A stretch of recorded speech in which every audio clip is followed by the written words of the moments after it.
Today guys, sample video nakitaan sa follow mo ni siya example forward.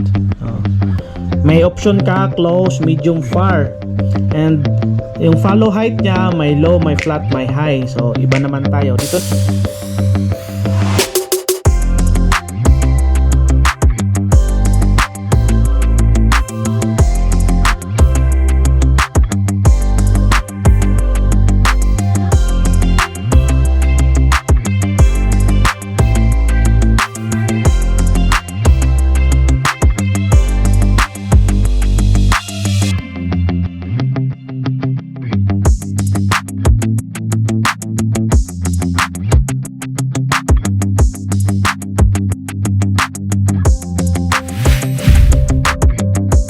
Naman tayo sa drone. Ito yung drone kuha niya. Yung maximum niya is 10 meters. 2 meters yung pinakamalapit. Subukan ko itong 10 maximum, malayo talaga. Tsaka flat, tsaka rise. Yung rise paangat, yung flat papalayo lang. Next is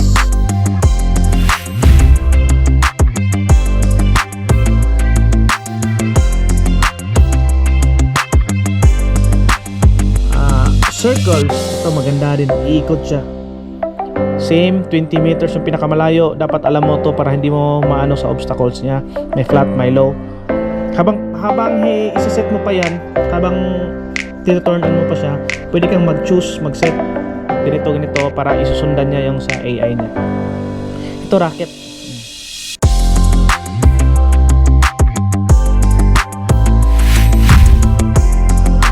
Meters up, pataas. Rotation, pwedeng off, pwedeng on mo yung rotation.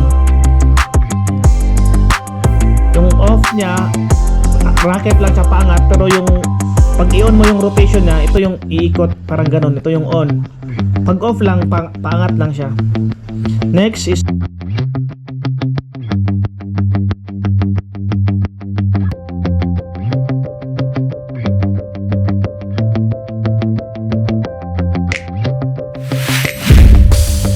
spotlight. Ito yung spotlight, naglalakad ka lang, naghihinto yung drone niya, ikaw yung sinusundan.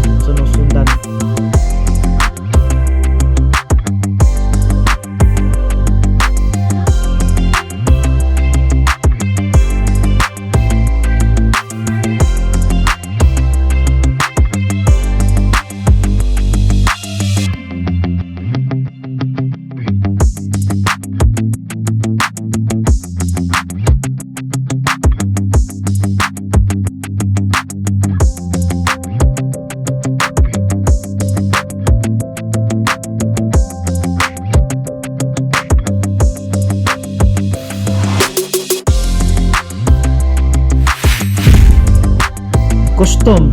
Ito, pumili ka. May helix pala. Dito tayo sa helix. Papalayo. Custom pala tawag dito. So that's it. May up recording. That's all for today.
3 perfect extra 2 akala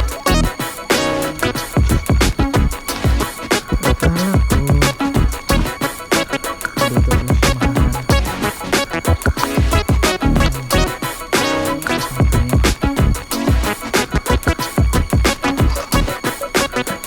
And sobrang ganda kasi handheld autopilot siya. Pwede mong gawin, ang inisip ko kasi kapag nagpapalipad ka ng drone or pag umaakyat ka sa bundok o nagte-trekking, nag-hiking ka, pagod na yung katawan mo. Siyempre pag pagod na, less creative ka na, hindi ka na makapag-isip ng magandang angulo. Ito, DJI Neo, isa-set mo lang siya at yung AI niya yung mag-a-adjust kung anong gusto mo, i-click mo lang, i-press mo lang at automatic makukompile mo siya.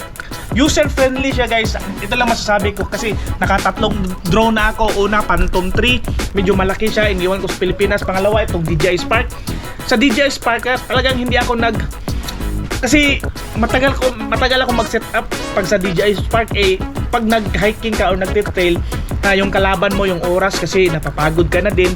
Tas yung bagahe mo at saka yung Spark 3 malaki yung space na makukonsume niya. So this DJI Neo compact siya, magaan, kayang bitbitin, may 3 battery and meron siyang AI. Yan yung pinakamahalaga sa akin kasi pag pagod ka na, gusto mo yung kunin yung views na ito dito, syempre isa-set mo lang yung mga angles. So ito ipapakita ko sa inyo pagkatapos ng unboxing. Ito yung mga possible scenery. Talagang nag-costume pa talaga ako para ma-emphasize ko kung gaano yung stabilization niya, yung color, although some are filtered.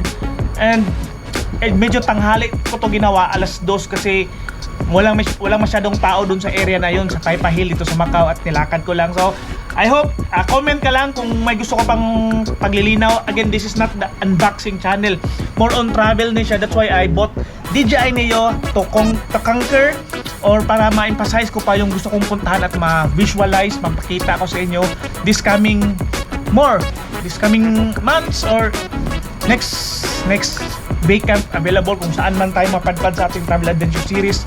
And thank you for watching. Peace. Bye bye. So dito naman tayo sa control panel. So yung remote control, dito sa ilalim makikita yung joystick. Kukunin mo lang.